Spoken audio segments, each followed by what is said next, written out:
नमस्कार दोस्तों, स्वागत है आप सभी का एक बार फिर से सरदाना ट्यूटोरियल पर। और मैं अंकित मालवी, आप लोगों का हिस्ट्री टीचर।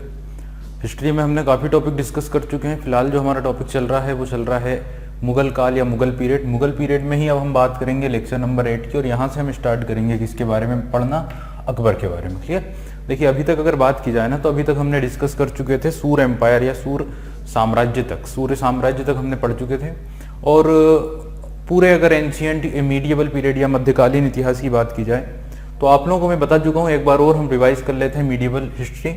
मीडिएवल हिस्ट्री जिसका टाइम पीरियड हमने कंसिडर किया है 712 सीई या कॉमन इरा से लेकर 1707 कॉमन इरा तक। तो ये जो पूरा 1000 लगभग 1000 साल का जो इतिहास है, that history should be known as medieval Indian history. It means मध्यकालीन भारतीय इतिहास।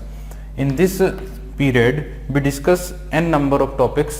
First of all, we discuss about the Muslim religion. पहले ही टॉपिक के रूप में हम स्टडी करते हैं मुस्लिम रिलीजन के बारे में, क्योंकि आप लोग देख रहे हैं यहाँ पे रूल करने वाले जो रूलर्स हैं वो सब मुस्लिम्स हैं। तो मुस्लिम रिलीजन स्टेब्लिश हो चुका था लगभग 6th सेंचुरी में, छठी शताब्दी कॉमन इरा में या ईसा बाद ईसवी में। और फिर मुस्लिम धर्म के बारे में कुछ इंपॉर्टेंट फैक्ट्स हमने सबसे पहले डिस्कस किए। देन फिर हमने डिस्कस किए मुस्लिम्स के इन्वेजन। लेक्चर नंबर 2 में ही हमने बात की है मुस्लिम्स के इंडिया में जो इन्वेजन्स हुए हैं, और उसमें हम डिस्कस करते हैं तुर्की इन्वेजन, सबसे पहले आते हैं अरब इन्वेजन, देन तुर्की इन्वेजन। तो ये 2 टॉपिक हुए हमारे, तुर्की और अरबी आक्रमण, it means Muslim invasion. Then we discussed, इसके बाद हमने पढ़ा था या इसके बाद हमने डिस्कस किया था लेक्चर नंबर 3, जिसमें हमने बात की थी उस दौरान की इंडिया की पॉलिटिकल कंडीशन या इंडिया की जो कंडीशन थी। That should be lecture number 3, जो लेक्चर 3 था, और उसमें हमने बात की थी early medieval period. Early medieval period की इंडिया के जितने भी स्टेट्स थे उनके बारे में। अर्ली मीडिएवल पीरियड का मतलब होता है 712 से लेकर 1206 तक का जो पीरियड है, that period is called as early medieval period. और इस पूर्व मध्य काल के समय इंडिया में जो एडमिनिस्ट्रेशन करने वाले, कंट्रोल करने वाले जो स्टेट्स थे, जो डायनेस्टीज थी, उन डायनेस्टीज को हमने डिस्कस किया था लेक्चर नंबर 3 में, जिसमें लगभग हमने 10 डायनेस्टीज, 10 वंशों के बारे में अध्ययन किया था। काफी लंबा चला था वो टॉपिक। क्लियर। अब उसमें कौन कौन सी डायनेस्टीज थी एक बार और मैं आप लोगों को बता देता हूँ। सबसे पहले हमने गुर्जर और प्रतिहार वंश को पढ़ा, Gurjara Pratihara dynasty. Then we discussed Pala dynasty, इसके बाद पाल वंश पढ़ा था। और फिर शुरू हो गई थी राजपूत डायनेस्टीज, राजपूत किंगडम्स बोल सकते हैं।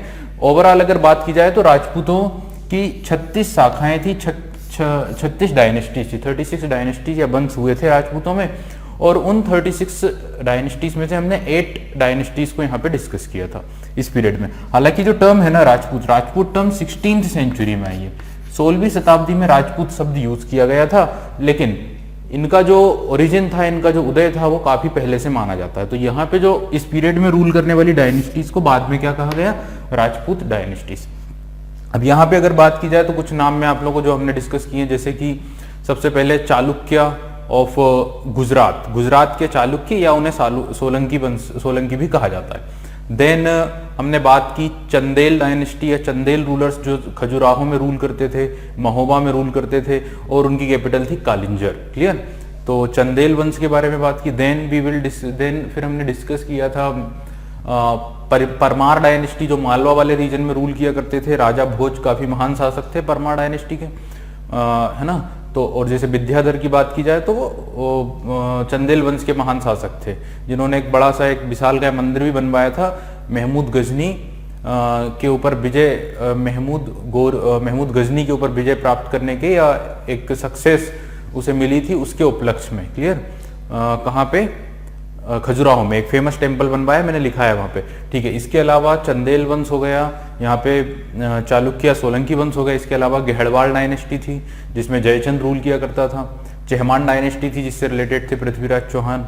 देन और भी डायनेस्टीज जो मैंने आप लोगों को पढ़ाई है, जैसे सबसे इंपॉर्टेंट सिसोदिया डायनेस्टी, सिसोदिया वंश, जिसमें रूल करने वाले जो रूलर्स थे, जैसे राणा हम्मीर देव या राणा हम्मीर सिंह।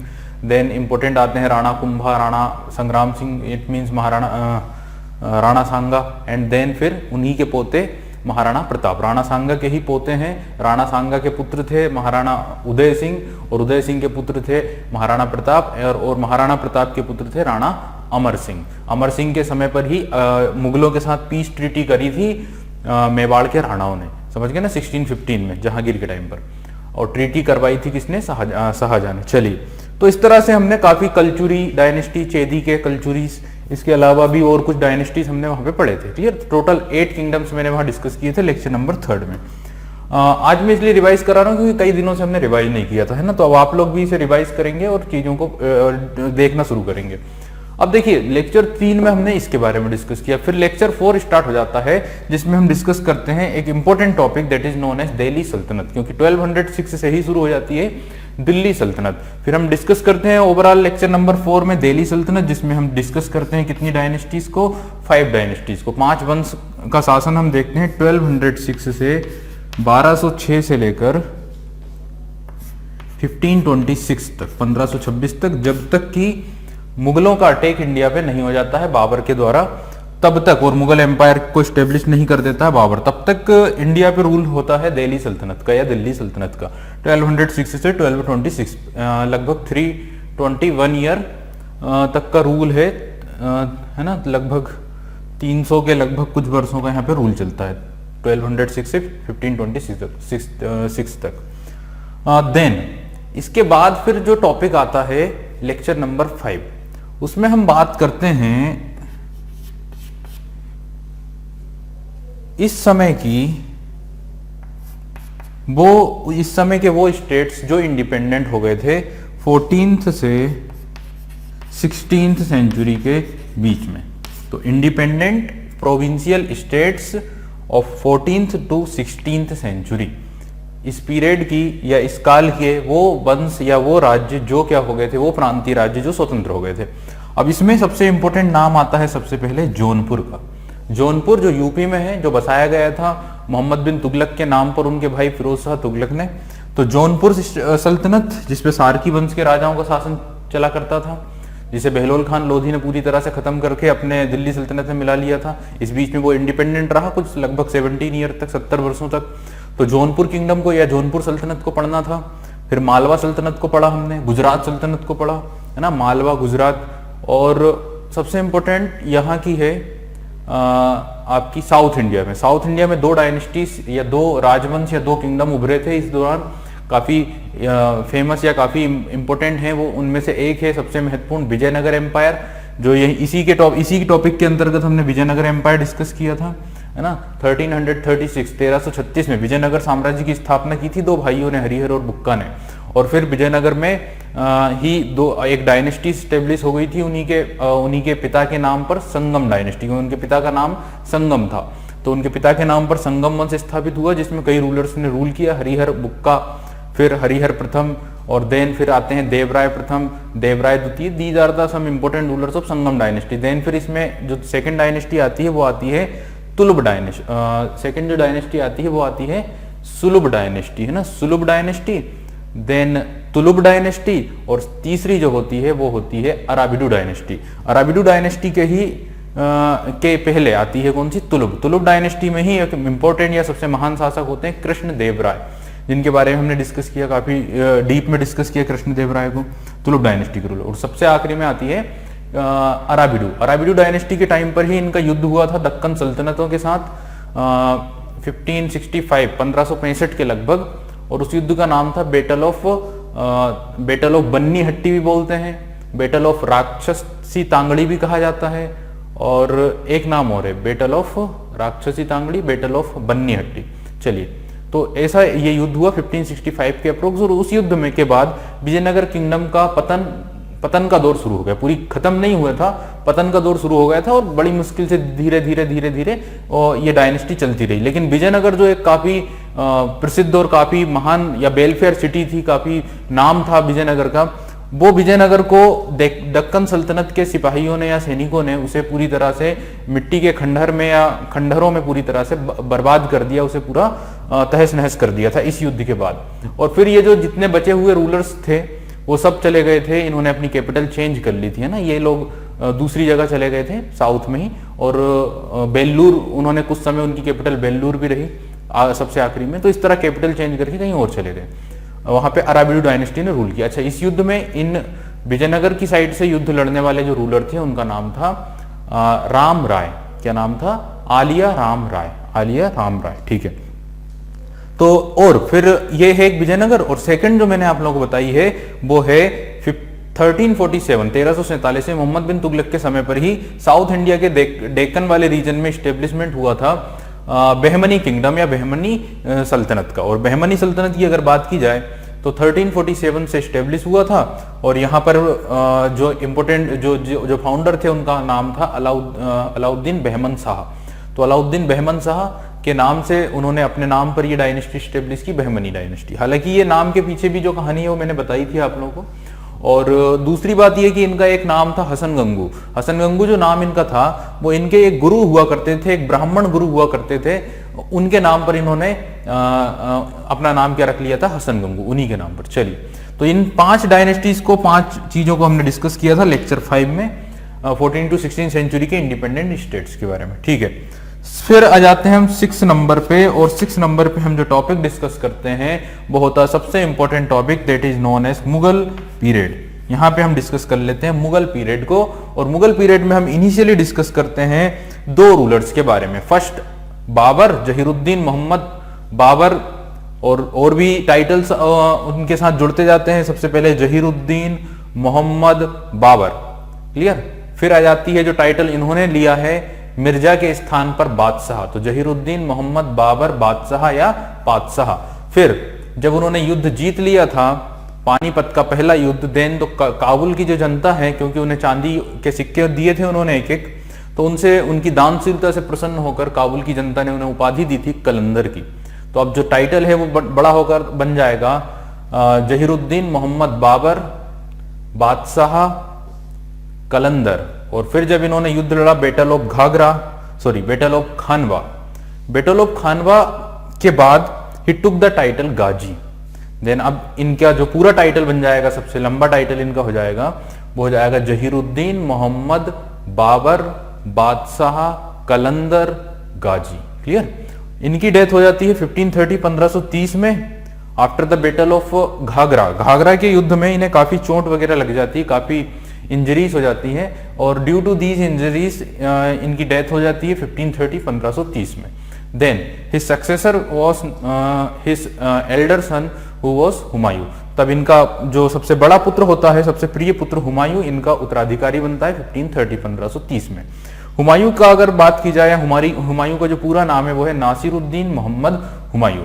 हुमायूं के नाम का मतलब ही होता है भाग्यवादी, जिसका भाग्य अच्छा हो, जो काफी अच्छे भाग्य का व्यक्ति हो। और जैसा कि हुमायूं का जैसा जीवन है उसको देखकर ये लगता है कि काफी भाग्यशाली भी था और काफी किस्मत उसकी खराब भी थी, है ना। एक इतिहासकार हुए हैं लेन पोल नाम के, उन्होंने कहा है कि वो अपने जीवन भर लड़खड़ाता रहा, और लड़खड़ाते ही उसकी क्या हो गई थी?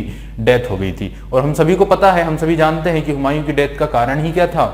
हुमायूं की डेथ का या मृत्यु का जो कारण था वो अपने पुस्तकालय की सीढ़ियों से गिरकर उसकी क्या हो गई थी? मृत्यु हो गई थी। तो हुमायूं के जीवन में जो जो घटनाएं हुई हैं उन सारी घटनाओं को हमने डिस्कस किया। देन आफ्टर दैट हुमायूं के ही पीरियड में एक और रूलर रूल किया करता था, या एक और रूलर का उदय हो गया था, और उस रूलर का नाम था शेर शाह सूरी। और यहाँ पे आ जाती है लेक्चर 7 में सूर डायनेस्टी या सूर एम्पायर, जिसमें हम बात करते हैं एक एक करके। इसमें 15 ईयर का रूल रहा है, 15 के लगभग या 15-16 ईयर रूल किया इन्होंने। ये सासाराम बिहार का अफगानी रूलर था, जिसके बचपन का नाम था फरीद, और काफी महत्वाकांक्षी था, काफी योग्य था, काफी अगर देखा जाए तो टेक्टिकली या फिर रणनीतिक तौर पर और सैनिक कुशलताओं के आधार पर, युद्ध क्षमताओं के आधार पर काफी योग्य व्यक्ति के रूप में जाना जाता था, और काफी कुछ चीजें इन्होंने अपने जीवन में की थी। इन्होंने अपने 5 साल के शासनकाल में जो काम किए, उन्हीं कामों को दोहराया किसने? अकबर ने। तो यहाँ पे अगर हम बात करें सूर एम्पायर की, तो पहले ही रूलर जो आते हैं वो आते हैं शेर शाह सूरी। शेर शाह सूरी के बाद उनके पुत्र इस्लाम शाह का रूल शुरू हो जाता है। इस्लाम शाह और शेर शाह सूरी दोनों मिलाकर लगभग 14 ईयर तक रूल कर पाते हैं। तब तक ये एम्पायर ठीक ठाक चलता है, और जैसे ही इस्लाम शाह की मृत्यु हो जाती है, इस्लाम शाह सूरी की, देन ये जो एम्पायर है इसका बिखराव शुरू हो जाता है ना। और 3 उत्तराधिकारी आ जाते हैं और उनमें आपस में सक्सेसर के युद्ध होने लग जाते हैं। हालांकि सबसे पहले फिरोज शाह सूरी रूलर बनता है, 12 ईयर या 12 वर्ष का एक पुत्र होता है वो इस्लाम शाह सूरी का, बट उसे डिथ्रोन्ड कर दिया जाता है, उसे डिथ्रोन्ड कर देता है मुबारिज खान, और वो रूलर बन जाता है आदिल शाह सूरी के नाम पर 1554 के अप्रोक्स, है ना, 1554, और मुश्किल से एक ही साल रूल कर पाता होगा 1555 तक। देन उसके ऊपर अटैक कर देते हैं उसी के ब्रदर इन लॉस, सबसे पहले Ibrahim Shah Suri who was the governor of Agra.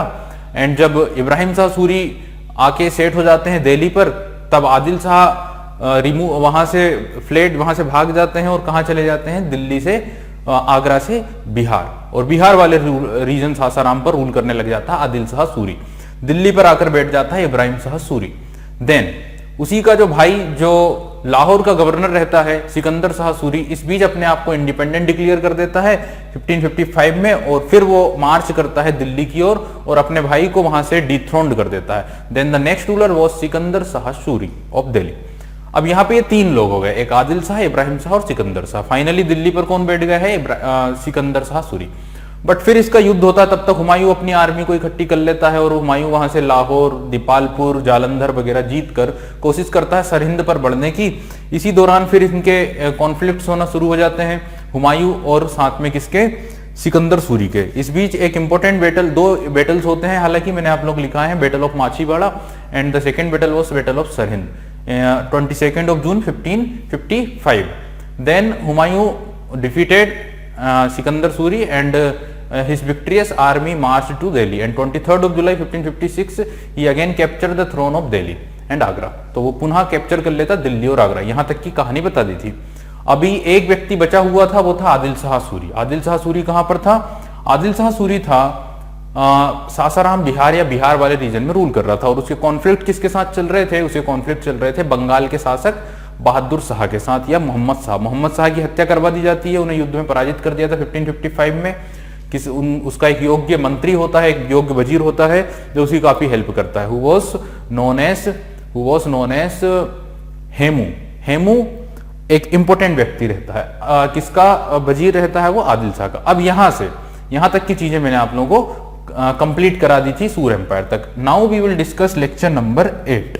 अब हम डिस्कस करेंगे लेक्चर 8 के बारे में, और यहां पे अगेन आ जाते हैं कौन, मुगल्स। यहां पे अगेन कौन आ जाते हैं, मुगल्स आ जाते हैं। चलिए, तो अभी तक जो कहानी पढ़ी उस कहानी को यहां पे रिवाइज किया मैंने, पूरी स्टोरी आप लोगों को बता दी है। अब हमें डिस्कस करना है अकबर के बारे में, अकबर के शासनकाल के बारे में। और जैसा आप लोग सुनते हैं अकबर के साथ नाम के साथ ही जोड़ा जाता है द ग्रेट अकबर या अकबर द ग्रेट। तो ऐसे क्या काम अकबर के शासनकाल में अकबर के द्वारा किए गए हैं, that's why he is known as Akbar the great. तो उसी के बारे में डिस्कस करेंगे, उसी के बारे में गहराई से जानने की कोशिश करेंगे। अच्छा, थोड़ा सा स्टार्ट करते हैं इनिशियली लेवल पर। देखिए, अगर बात की जाए अकबर की, तो अकबर का जो चाइल्डहुड नाम था ना, इसके बचपन का नाम,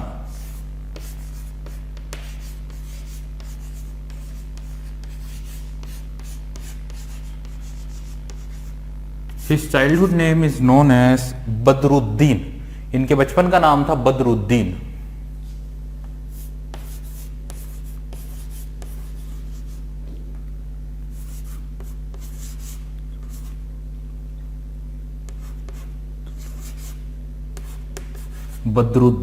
बदरुद्दीन हिज चाइल्डहुड नेम, इनके बचपन का ही नाम क्या था, बदरुद्दीन। चलिए,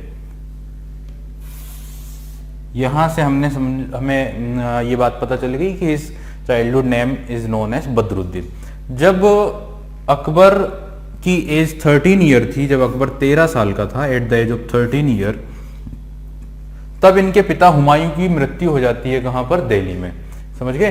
तो जब अकबर 13 ईयर का था, तब इनके पिता, his father Humayun was dead. Humayun की मृत्यु हो जाती है कहां पर, 27 ऑफ जनवरी को, 27 ऑफ जनवरी 1556, 1556 में कहां पर हो जाती है, दिल्ली में। उस समय अकबर जो था वो रहता है कहां पर, पंजाब के कालानौर गुरदासपुर में। पंजाब के कालानौर गुरदासपुर में अकबर कहां रहता है, पंजाब में।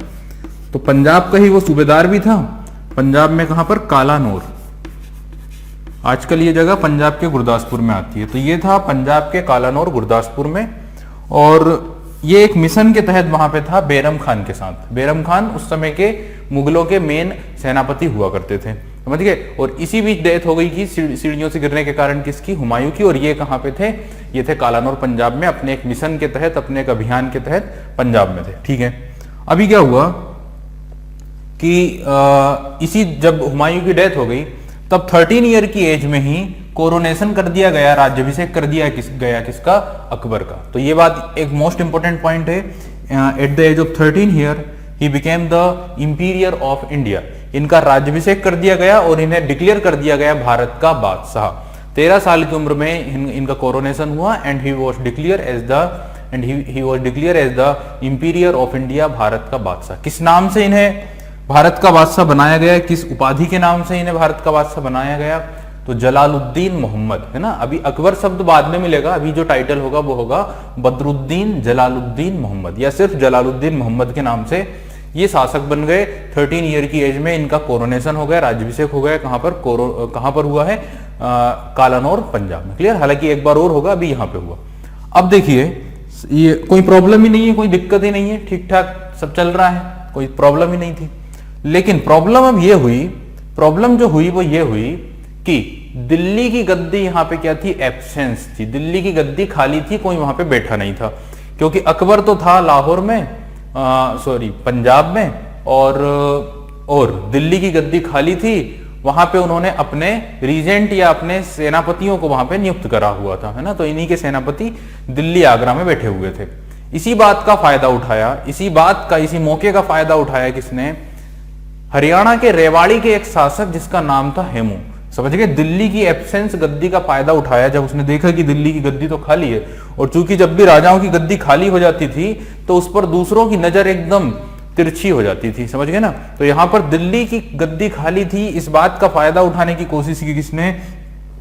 हरियाणा के रेवाड़ी के शासक जिसका नाम था हेमू। और चूंकि नाम पता ही है आप लोगों को, हेमू पहली बार नहीं सुना है। हेमू वॉज द वजीर ऑफ आदिल शाह सूरी। हेमू आदिल शाह सूरी का ही वजीर या एक मुख्यमंत्री या एक मेन सेनापति था, कमांडर इन चीफ था, समझ गए। उसकी सेना का पूरा संचालन करने का काम किसका था? हेमू। और ये बात भी ध्यान रखिए, हेमू काफी योग्य व्यक्ति था, काफी टेक्टिकल, उसकी स्किल्स काफी अच्छी थी, वॉर स्किल्स उसकी काफी अच्छी थी, सेना का संचालन काफी अच्छे से किया करता था। जब हेमू ने देखा कि दिल्ली की गद्दी खाली है, then he marched to Delhi and attack on Mughals. तब इसने अटैक कर दिया दिल्ली पर, दिल्ली की सेना के ऊपर अटैक कर दिया, मुगल सेनापतियों के ऊपर अटैक कर दिया जो वहां पर बैठे हुए थे दिल्ली आगरा में। और in that attack he defeated Mughal force. इस आक्रमण में मुगल फोर्स को उसने डिफीट कर दिया, पराजित कर दिया। And the Mughal force fled to Delhi and Agra and been to Kalanaur. तो मुगल फोर्स को भागना पड़ा, और साथ ही वो जब भागे तो चूंकि इसने अटैक किया था पुराने किले पर भी, पुराने किले में ही डेड बॉडी रखी गई थी किसकी? इनिशियली डेड बॉडी रखी गई थी हेमू की। तो वो जो सेना भागी वो हुमायूं की बॉडी को साथ में लेकर भी कहां चले गए? कालानौर चले गए। अब दिल्ली आगरा पर कंट्रोल हो गया है किसका? हेमू का। और Hemu declared himself as the ruler of Delhi by the title of Hemchandra Vikramaditya. तो इसी समय इन्होंने अपने आप को दिल्ली का शासक डिक्लेयर कर दिया। हालांकि इनके शासक कौन थे? इनके शासक थे आदिल शाह सूरी। आदिल शाह सूरी जो इतने सालों से उन्हें इतनी सक्सेस दिलाई थी हेमू ने, बट उन्हें रूलर की पोस्ट पर अपॉइंट नहीं किया जा रहा था, है ना। देन ही डिक्लेयर्ड हिमसेल्फ, इन्होंने अपने आप को ही डिक्लेयर कर दिया कि अब मैं खुद ही यहाँ का क्या हूँ? बादशाह हूँ, या मैं खुद ही यहाँ का शासक हूँ, है ना, क्योंकि हिंदू थे। तो इन 1556 he declared himself as the ruler of Delhi by the name of Hemchandra Vikramaditya.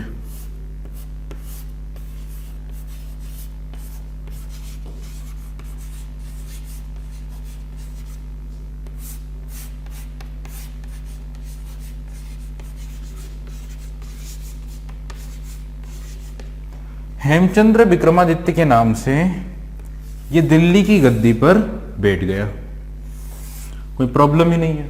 Delhi की गद्दी पर अब संभाल ली है किसने? हेमचंद्र विक्रमादित्य ने। काफी योग्य व्यक्ति था, हरियाणा का रेवाड़ी का एक इनिशियली अगर बात की जाए तो एक व्यापारी हुआ करता था, नमक का व्यापारी। और अपनी कुशलताओं के कारण ही, अपनी टेक्टिकल स्किल्स के कारण ही राजाओं की नजरों में आया और फाइनली उसे एक बड़ी पोस्ट मिल गई थी। और एक बात और ध्यान रखना कि जब उसने दिल्ली पर अटैक करके सेनाओं को भगाया था, this was his 22nd victory, वो उसकी 22वीं विजय थी और कॉन्टिन्यू उसने 22nd विक्ट्रीज हासिल की थी। लगातार उसने 22 विजय हासिल की थी, कोई भी युद्ध में उसे पराजय का सामना नहीं करना पड़ा था। अभी कोई प्रॉब्लम नहीं, ठीक ठाक सारी स्थिति हो गई। लेकिन अब अगर इसे अपने आप को पूरी तरह सिक्योर रखना है, अगर पूरी तरह अपने एम्पायर को बचाना है, देन इसे मुगलों को भारत से पूरी तरह क्या करना होगा, खदेड़ना होगा। क्योंकि मुगल्स अभी कहां पे थे, मुगल्स अभी बैठे हुए थे कालन और पंजाब में, और ये बैठे हुए थे कहां पर, ये बैठे हुए थे दिल्ली और आगरा में। अब इनका एक ही फाइनल टारगेट था कि किसी भी तरह मुगलों को इंडिया से खदेड़ दिया जाए। इसके लिए ही दोनों के बीच में एक फाइनल बैटल हुआ ऑन 5 नवंबर 1556। तो 5 नवंबर 1556 को दोनों की सेनाएं एक साथ आमने सामने हुई। अकबर की सेना जिसे लीड कर रहे थे Bairam Khan, and the force of Hemu, जिसको लीड हेमू खुद ही कर रहा था, क्योंकि हेमू खुद ही एक अच्छा योद्धा, एक अच्छा सैनिक या सेनापति के रूप में जाना जाता था। हालांकि इसके साथ प्रॉब्लम ये थी, गलती ये थी इसकी कि ये युद्ध लड़ता था, क्योंकि हिंदू रूलर था तो ये युद्ध लड़ता था हाथी पर बैठकर। क्योंकि आप लोगों को पता है हिंदू इंडिया में फॉरेनर्स जो आए हैं और अपना एम्पायर जो कंट्रोल कर पाए हैं, उसके रीजन ही मैंने आप लोगों को कुछ बताए थे। पहला ही रीजन ये था कि हिंदू हम लोगों में यूनिटी की कमी थी, एकता की कमी थी, और दूसरा कारण ये था कि हिंदू रूलर्स अपनी स्ट्रेंथ मानते थे एलिफेंट्स को, और वो युद्ध लड़ा करते थे एलिफेंट्स के ऊपर, और यही वीक पॉइंट था। और जब मुस्लिम्स आए तो वो युद्ध लड़ा करते थे किस पर, हॉर्सेस पर, घोड़ों पर, जो काफी फुर्तीले हुआ करते थे और पलक झपकते ही अपना काम तमाम कर दिया करते थे। समझ गए? तो ये एक वजह थी। और ये जो युद्ध लड़ रहा था पानीपत का सेकेंड बैटल ऑन 5 नवंबर 1556, इस पॉइंट को आप लोग राइट डाउन कर लेना। The second battle of Panipat,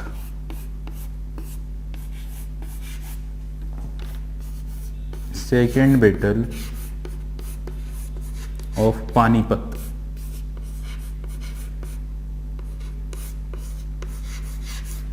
एक डेडली वॉर हुआ है, काफी भीषण युद्ध हुआ दोनों फोर्सेस के बीच में, और काफी सक्सेस भी मिल रही थी हेमू को, सक्सीड करते हुए आगे बढ़ रहा था, उसकी सेनाएं काफी अच्छा परफॉर्मेंस कर रही थी, है ना। बट क्या हुआ, अचानक से अकबर के जो सैनिक थे उन्होंने एक समूह बनाया, एक दल बनाया, और उस दल ने फाइनली क्या किया कि हेमू की आंख में तीर मार दिया। एक तीर, एक एरो उसकी आंख में जाकर लगा, और जैसे ही उसकी आंख में तीर लगा वो अपने हाथी से गिरकर नीचे आ गया। और देन मुगलों के सिपाहियों ने उसे पकड़ लिया, और फिर सेना में, आर्मी में भगदड़ मच गई। एंड फाइनली यहाँ पे हत्या कर दी गई किसकी, बैरम खान किल्ड हेमू। बैरम खान ने फाइनली हेमू की हत्या कर दी पानीपत के उस मैदान में ही। क्लियर? देन इसके बाद मुगल एम्पायर को डबल से स्टेब्लिश कर दिया गया है। मुगल एम्पायर, मुगल साम्राज्य या मुगल वंश पुनः भारत में स्थापित हो चुका है। मुगल साम्राज्य का आधिपत्य पुनः स्थापित हो चुका है। क्लियर? तो आखिर अगर बात की जाए तो मुश्किल से बचा है ये वंश, क्योंकि ये लगभग खत्म ही हो गया था, है ना। तो मुश्किल से ये, अगर पानीपत का युद्ध अगर हार जाते मुगल्स तो ये काफी दिक्कत में आ जाते, और फिर शायद ये होता है कि इनका एम्पायर यहाँ पे नहीं बन पाता। हुमायूं के टाइम पर 15 साल बाहर रहे, और अब अकबर के टाइम पर अगर ये युद्ध वो हार जाते तो फाइनली उन्हें इंडिया छोड़कर जाना पड़ता। तो ये एक बहुत ही निर्णायक युद्ध था। पानीपत का जो प्रथम युद्ध था वो भी निर्णायक युद्ध था। वहां से मुगलों की एंट्री हुई थी, है ना, वहां से मुगलों की एक एंट्री का गेट खुल गया था। और इस पानीपत के युद्ध ने मुगलों के लिए इंडिया में शासन करने के कई सौ वर्षों के, कई सैकड़ों वर्षों के गेट या द्वार क्या कर दिए थे, खोल दिए थे। अब आप लोगों को पता है अकबर का शासन 1556 से शुरू हो जाएगा, और फिर मुगलों का शासन चलेगा 1707 तक, 1707 तक, तो अब एकदम मजबूती से। उसके बाद भी शासन चलेगा 1857 1857 तक, फिर थोड़ा सा कमजोर होने लगेगा और नाम मात्र का शासन कहलाएगा। समझ गए? तो यहां तक हमने डिस्कस कर लिया है, काफी चीजें अभी हम पढ़ चुके हैं। अच्छा, एक और अब व्यक्ति छूट गया। एक और व्यक्ति कौन छूट गया? ये जो हेमू जिसका सेनापति था, हेमू किसका सेनापति था? हेमू सेनापति था आदिल शाह सूरी का, और वो बैठा था सासाराम में, जिसके दम पर वो ज्यादा आगे बढ़ता था, ज्यादा वो हुंकार भरता था, वो व्यक्ति की तो डेथ हो गई 1556 में, और वो व्यक्ति कौन, वो व्यक्ति था हेमू। अब उसकी डेथ हो गई तो चूंकि युद्ध में मारा गया वो, तो फिर अब उसको सिक्योरिटी देने के लिए कोई भी नहीं था। अब वो बेचारा करेगा क्या। इसी दौरान बंगाल का अगला जो शासक बना वो बना मोहम्मद शाह का पुत्र। मोहम्मद शाह जिनको इन्होंने मार दिया था युद्ध में, उनका पुत्र बना मुजफ्फर बहादुर शाह के नाम से। Muzaffar Bahadur Shah became the next ruler of Bengal and he wants to take revolt from Adil Shah who killed his father Mohammad Shah. और वो चाहता था कि वो अपने पिता की मृत्यु का बदला ले आदिल शाह से। Then he attack on Adil Shah in 1557, 1557 में उसने अटैक कर दिया आदिल शाह पर। Clear. And then he killed Adil Shah in 1557, 1557 में ही आदिल शाह सूरी की भी हत्या कर दी गई और बंगाल को पूरी तरह कैप्चर कर लिया मुजफ्फर बहादुर शाह ने। क्लियर। और दिल्ली को कैप्चर कर लिया 1556 में। दिल्ली आगरा का रूलर आकर बैठ गया कौन, अकबर। ओके, यहां तक की चीजें क्लियर है। अब हम बात करेंगे अकबर के शासनकाल से रिलेटेड इंपॉर्टेंट जो भी चीजें हैं उन्हें अब हम यहां पे डिस्कस करने जा रहे हैं। चलिएगा तो अब यहाँ पे हम बात करेंगे अकबर के बारे में। अकबर का टाइम पीरियड स्टार्ट करते हैं। देखिए, इनिशियली जो बैकग्राउंड था वो मैंने आप लोगों को बताया। टाइम पीरियड की बात करें तो बता चुका हूं, एक बार और देख लेते हैं। 1556, 1556 से इनका शासनकाल शुरू होता है और जो चलता है 1605, 1605 तक। 27 अक्टूबर 1605 के अप्रोक्स इनकी डेथ हो जाती है। तब तक इनका जो शासनकाल है वो चलता है। क्लियर। अभी स्टार्ट करते हैं यहाँ पे। सबसे पहला पॉइंट, अकबर का जन्म हुआ था 15 अक्टूबर, है ना। 15 अक्टूबर के मंथ में ही जन्म हुआ, अक्टूबर के मंथ में ही डेथ हुई। तो इनका जो जन्म हुआ वो हुआ 15 अक्टूबर 1542, 1542 को। ये बात हम पहले से पढ़ चुके हैं। सेकंड पॉइंट, किस जगह पर, किस स्थान पर हुआ, ये क्वेश्चन बार बार पूछा जाता है। तो स्थान है अमरकोट। अमरकोट कहाँ पर है, तो सिंध का जो रेगिस्तानी रीजन है, पाकिस्तान के सिंध का जो डेजर्ट एरिया है, वहीं पर ये एक शहर है अमरकोट, जहाँ पे राजपूत रूलर रूल किया करते थे। तो राजपूत रूलर के यहाँ पे जब इनका माइग्रेशन वाला दौर चल रहा था, ये जब भारत से इंडिया से खदेड़े गए थे सूर डायनेस्टी के द्वारा, तब ये जब इधर उधर भटक रहे थे तभी इन्हें संरक्षण दिया, इन्हें आश्रय दिया था, प्रोटेक्शन दिया था अमरकोट के राजपूत रूलर ने, जिनका जो नाम है वो है राणा प्रसाद। तो कई बुकों में राणा प्रसाद मिलता है और कई बुकों में राणा बीरसाल मिलता है। क्लियर। तो अमरकोट के राजा राणा बीरसाल भी हो सकता है, अमरकोट के राजा राणा प्रसाद भी हो सकता है। तो ये दोनों नाम मिलते हैं। देखिए, ज्यादातर जो नाम है ना वो ये यूज होता है, फिर भी हमने दोनों नाम लिख लिए। तो वहां पे उन्होंने इन्हें संरक्षण दिया लगभग 2 मंथ, क्योंकि इनकी जो वाइफ थी हामिदा बानो बेगम, वो 8 मंथ ही प्रेग्नेंट थी उनके साथ। देन काफी कष्ट वो उठा रहे थे उस टाइम पर, जैसे तैसे उन्हें आश्रय मिला। एंड फाइनली 2 महीने तक वहां पे उन्होंने रेस्ट किया। एंड वहीं पर अकबर का जन्म हुआ 15 अक्टूबर 1542 को। एंड देन अकबर को और उनकी वाइफ हामिदा बानो बेगम को हुमायूं अपने भाई और अपने रिलेटिव्स के पास छोड़कर वो गया किसके पास, पर्सिया चला गया। और पर्सिया में ईरान के शासक शाह तहमास से मिला और उनसे उसने फिर असिस्टेंस लिया, उनसे हेल्प ली। And again he came back. और अगेन उसकी अकबर से जो मुलाकात हुई है, अकबर से जो मुलाकात और अपनी वाइफ से जो मुलाकात हुई है वो हुई थी 1545, 1545 में। ध्यान रखना कि अकबर के जन्म के बाद हुमायूं की अगेन अकबर से जो मुलाकात हुई थी वो हुई थी 1545, 1545 में। क्लियर। ठीक है। तो इस तरह से हमने बात किया कि अकबर बचपन में किसके साथ रुका, कहाँ रहा। देखिए, अकबर का जो इनिशियल पीरियड रहा ना, लगभग 13-14 ईयर का जो टाइम रहा, उस दौर में अकबर ने सारी शिक्षाएं हासिल की, जैसे घुड़सवारी की या युद्ध से रिलेटेड, वॉर से रिलेटेड जो भी उस टाइम की जो टीचिंग्स दी जाती थी, तो वो बाकी सारी टीचिंग्स उसने ली। बट उसने कोई भी एजुकेशन की जो शिक्षा थी, एजुकेशन जो था, उसे कभी भी हासिल नहीं किया। समझ गए ना, शिक्षा कभी भी हासिल नहीं की। तो ये बात ध्यान रखना कि अकबर शुरू से ही क्या था, इलिटरेट था। अकबर शुरू से ही क्या था, निरक्षर था। समझ गए। सारे मुगलों में अनपढ़ जो शासक था वो कौन था, अकबर था। लेकिन सबसे ज्यादा एजुकेशन का डेवलपमेंट अकबर के शासनकाल में ही हुआ है। सबसे ज्यादा लिटरेचर, साहित्य का जो विकास है वो सब अकबर के समय पर ही हुआ है। हिंदू जो साहित्य रहे हैं, जैसे रामायण, महाभारत या वेद हैं, उनका पर्शियन लैंग्वेज में ट्रांसलेशन भी किसके समय पर हुआ, अकबर के समय। अकबर के टाइम पीरियड को लिटरेचर का गोल्डन पीरियड कहा जाता है। तो अकबर तो पढ़ा लिखा नहीं था, लेकिन उसके टाइम पर एजुकेशन का काफी डेवलपमेंट हुआ, ये बात ध्यान रखना। चलिए, प्लेस हो गया। मदर की अगर बात करें तो बता चुका हूँ, हामिदा बानो बेगम। हामिदा बानो बेगम से लगभग she was when 14 year old, then he got married with Humayun. जब ये लगभग 14 ईयर की थी तभी इनका विवाह हुआ था, and he was daughter of Persian religious teacher, है ना। तो ये जो इनके जो पिता थे वो एक फारसी या पर्सियन धार्मिक गुरु थे, and he was also religious teacher of younger brother of Humayun who was known as Hindal. तो हिंदाल के ही धार्मिक गुरु थे इनके पिता, उनसे उनकी पुत्री थी हामिदा बानो बेगम। चलिए, तो वो हम डिस्कस कर चुके हैं वहां पर। अब हम बात करते हैं, देखिए जब हुमायूं की डेथ हो गई और अकबर का राज्याभिषेक कर दिया गया 1556 में, वो आखिरकार रूलर बन गया। लेकिन रूलर बनने के बाद उसके सामने काफी प्रॉब्लम थी। देखिए, अभी तो वो काफी छोटा सा था, उसको ज्यादा एक्सपीरियंस नहीं था, ज्यादा नॉलेज नहीं था, और सबसे बड़ी बात की वो पढ़ा लिखा भी नहीं था। क्लियर, कोई रुतबा नहीं था किस तरह शासन किया जाता है। तो इनिशियली उसका जो शासनकाल चलाया था, जो रूलिंग रही थी, वो किसकी रही थी? As a regent period. वो जो शुरू इनिशियल जो रूल था वो था एज अ रीजेंट पीरियड, यानी कि वो एक संरक्षण काल रहा। इनिशियली जो शासन काल रहा अकबर का, वो एक संरक्षण काल रहा, है ना। अभी एज ही कितनी है? 14 के बाद यहाँ पे 1556 से 13 या 14, 1556 से 1556 से 1560 तक, 1560 तक सॉरी, किसने संरक्षक की तरह कार्य किया है अकबर के? तो आंसर क्या होगा? बेरम खान। बेरम खान ने वर्क किया है as a regent of Akbar. Akbar के रीजेंट के रूप में बेरम खान ने रूल किया 1556 से 60 तक। काफी ऑनेस्ट, ईमानदार व्यक्ति था बेरम खान। और बेरम खान का ही अगर हम बात करें, बेरम खान की ही कुशलता रही कि मुगलों को वापस से इंडिया में आने का मौका उन्हें मिल पाया। अन्यथा तो मुगल पूरी तरह लगभग खत्म ही होने वाले थे, बट बेरम खान की कुशलता रही कि वो इंडिया में वापस आ पाए।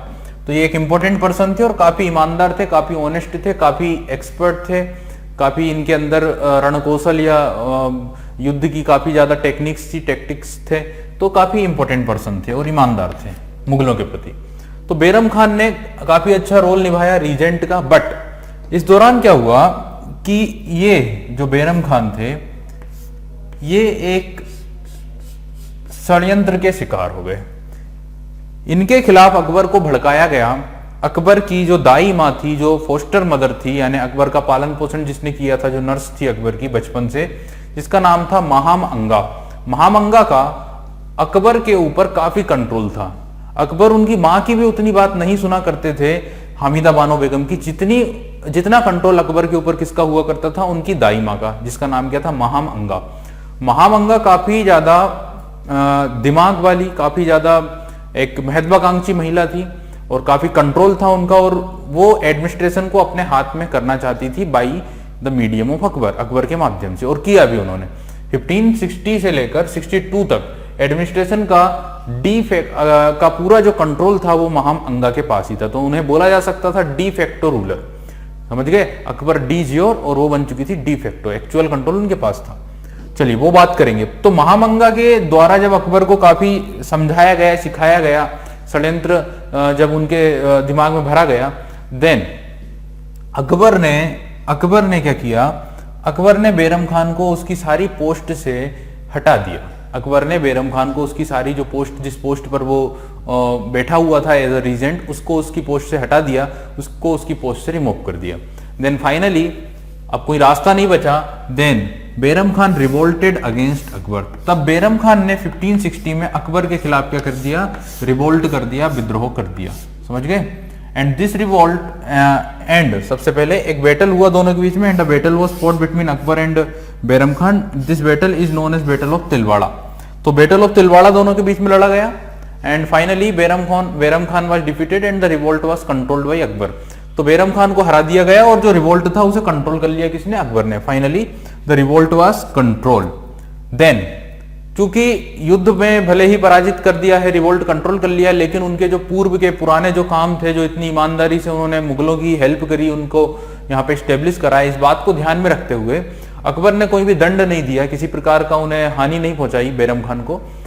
सिर्फ उन्हें एक ऑर्डर दिया गया, उन्हें एक आदेश दिया गया। Akbar gave him order to go Mecca. उन्हें ये ऑर्डर दिया, ये आदेश दिया कि अब आप जो है मक्का चले जाइए और मक्का में ही, मक्का की आपको तीर्थ यात्रा करना है, अब आपका जो जीवन है वो मक्का में ही बीतेगा। This order was given by Akbar to Bairam Khan. Then Bairam Khan इस बात पर एग्री हुए और वो जाने लगे मक्का की ओर। मक्का की ओर जाते हुए एक बार उनका फिर से माइंड चेंज हुआ और उन्होंने अगेन रिवोल्ट करने की कोशिश की, but finally again the revolt was controlled by Akbar. Akbar ने अगेन उस रिवोल्ट को कंट्रोल करा लिया पंजाब वाले रीजन के आसपास। तो रिवोल्ट अगेन किया, बट अगेन उन्होंने उस रिवोल्ट को कंट्रोल कर लिया। अब यहाँ पे अकबर ने दो ऑप्शन दिए कि या तो आप कोर्ट में आ जाइए, दरबार में आ जाइए और हमारे एडवाइजर के रूप में वर्क करिए, है ना, as a advisor you can appointed in our court. But and the second option was ये, सेकेंड जो ऑप्शन था वो ये था कि आप अपनी जो पिलग्रिम है, अपनी जो तीर्थ यात्रा है, उसे कंटिन्यू ही रखिए। समझ गए? तो टू ऑप्शंस दिए गए थे बैरम खान को and Bairam Khan choose the latter option. जो बाद वाला ऑप्शन था वो बैरम खान ने चुना and he go again to the Mecca की हज यात्रा पर वो कंटिन्यू जाने लगा। और जब वो जा रहा था तो रास्ते में ही गुजरात के पास पाटन, या कई बार कहा जाता है अफगानिस्तान वाले रास्ते में या गुजरात के पाटन वाले रीजन में, he was killed by Afghan. समझ गए? तो मक्का जाते हुए रास्ते में ही गुजरात के आसपास या अफगानिस्तान में इसकी हत्या कर दी गई थी अफगान लोगों के द्वारा। अगर बात की जाए अफगान लोगों ने इसकी हत्या क्यों की, तो इसका जो रीजन, इसका जो कारण है, हालांकि इतिहासकार दो कारण बताते हैं पर हम एक की बात कर लें कि जिस व्यक्ति ने इनकी हत्या की थी उसके पिता की हत्या की गई थी बैरम खान के द्वारा during the battle of Machhiwara या माछीवाड़ा का युद्ध हमने डिस्कस किया था। माछीवाड़ा का युद्ध लड़ा गया था सिकंदर सूरी के जो सैनिक भेजे थे, 30,000 की जो सेना भेजी थी उसने 30,000 सैनिकों की, और हुमायूं की सेना को लीड कर रहे थे बैरम खान। तो यहां पर पंजाब वाले रीजन में माछीवाड़ा का या मच्छीवाड़ा का युद्ध हुआ था 1555 में, 1555 में, 17 of May 1555। In this battle Bairam Khan defeated the forces of Sikandar Suri, और वो पूरी अफगान फोर्स थी। तो उसी में ही किसी सैनिक की हत्या करी थी बैरम खान ने, और उसी बात का बदला लिया उसके पुत्र ने by the killing of Bairam Khan. Bairam Khan की हत्या करके उसने अपने पिता की मौत का बदला ले लिया। क्लियर? और कई इतिहासकार ये भी कहते हैं कि जिस व्यक्ति ने इनकी हत्या की थी वो एक्चुअली रिवोल्ट लेना चाह रहा था, बदला लेना चाह रहा था हेमू की हत्या का, क्योंकि हेमू की हत्या भी किसने की थी? बैरम खान ने।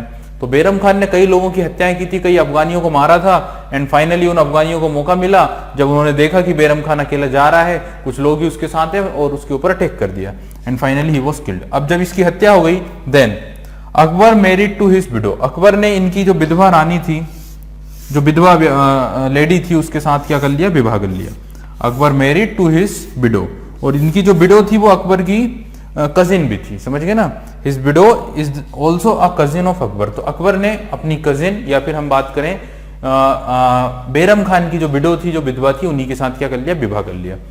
And gave protection to his son, और उनके पुत्र को उन्होंने क्या दे दिया है? प्रोटेक्शन दे दिया है, संरक्षण दे दिया है, जिसका नाम था अब्दुल रहीम खान खाना। और आगे चलकर अब्दुल रहीम खान खाना अकबर के प्रशासन का, अकबर के दरबार का एक मुख्य व्यक्ति कहलाता है। समझ गए? अब्दुल रहीम खान खाना is also one of the 9 James of Akbar's court. Akbar के दरबार का एक 9 रत्न में से भी एक माना जाता है अब्दुल रहीम खान खाना को। और अकबर की जो बायोग्राफी है उसे भी किसने लिखा है? अब्दुल रहीम खान खाना ने। या फिर सिंपली हम बात करें बाबरनामा, जो तुजु के बाबरी लिखी गई थी, उस तुजु के बाबरी को पर्शियन या फारसी भाषा में जो ट्रांसलेशन किया था वो अब्दुल रहीम खान खाना के द्वारा ही किया गया था, क्योंकि बाबर ने जो अपनी ऑटोबायोग्राफी लिखी थी वो तुर्की लैंग्वेज में लिखी थी। क्लियर? चलिए अब हम स्टार्ट करते हैं नेक्स्ट पॉइंट, क्योंकि पहला पॉइंट था रीजेंट पीरियड। रीजेंट पीरियड कब से कब तक? 1556 से 1560 तक। अब सेकंड जो पीरियड होता है, अभी भी अकबर की परेशानी खत्म नहीं हुई है। अब जो सेकंड पीरियड शुरू होता है उसमें अकबर के ऊपर कंट्रोल होता है उसकी दाई माँ, उसकी फोस्टर मदर का, जिसका नाम था महाम अंगा। तो महाम अनगा या महाम अंगा का कंट्रोल होता है अकबर के ऊपर। और अब हम उस पीरियड की बात करेंगे। कई इतिहासकारों ने जब अकबर के इस पीरियड को, इस काल को पढ़ा तो ये कहा कि अकबर के ऊपर कंट्रोल था किसका? इन फीमेल्स का, इन हरम की महिलाओं का। इसीलिए इस पीरियड को, इस काल को इतिहासकारों ने कहा है एज अ पेटीकोट गवर्नमेंट। इस टाइम पीरियड को 1560 से 1562, 1560 से 1562 तक का जो शासनकाल है उस शासनकाल को कहा है कर्टेल गवर्नमेंट या पर्दा प्रशासन, पर्दा शासन, या फिर पेटीकोट गवर्नमेंट, क्योंकि as a de facto ruler rule कर रही थी महामंगा और एज अ नाम मात्र के रूलर रूल कर रहे थे अकबर, है ना। एंड फाइनली 1562 में डेथ हो जाती है महामंगा की, एंड देन अकबर फाइनली पूरी तरह से आजाद या इंडिपेंडेंट रूलर के रूप में रूल करने लग जाते हैं। चलिएगा, तो हम बात करेंगे पेटीकोट गवर्नमेंट वाले टाइम पीरियड की।